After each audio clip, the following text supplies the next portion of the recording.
What's up guys? For today's video, pag-uusapan natin ngayon yung tungkol sa utang. Okay. Yung tungkol sa utang. Okay. Lately kasi, meron kasi mga nanghihiram sa akin tapos hindi ko pinapahiram. Kung makikita niyo doon sa Facebook ko, may nakalagay doon na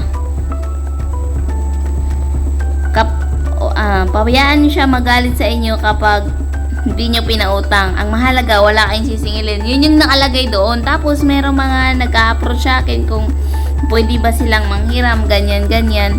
Patapos ako nun, puro ako no. Ngayon, pag-uusapan natin yung tungkol sa utang, but hindi ko sasabihin yung mga pangalan kung sino yung mga umutang or kung sino yung mga gustong umutang. Ang pag-uusapan natin ngayon ay tungkol doon sa before sa kung ano yung mga aral na natutunan ko tungkol sa mga utang.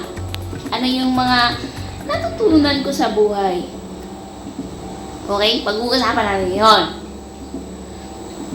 Una sa lahat, magpapasalamat pala ako doon sa taong umutang sa akin na di nagbayad. You know why? Kasi ngayon di na ako nagpapautang. Oo. At saka, alam mo yun, mabait lang naman yung mga tao kapag manghihiram eh. Pero kapag maningil, mas tigre pa kayo sa sa may utang.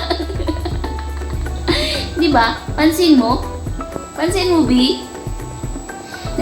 Uulitin ko nagpapasalamat ako sa taong may utang sa akin. Kasi ngayon di na ako nagpapautang. Yun pala yung purpose sa buhay kaya hindi kayo nagbayad eh. To make me realize. Okay, yun lang. Bye.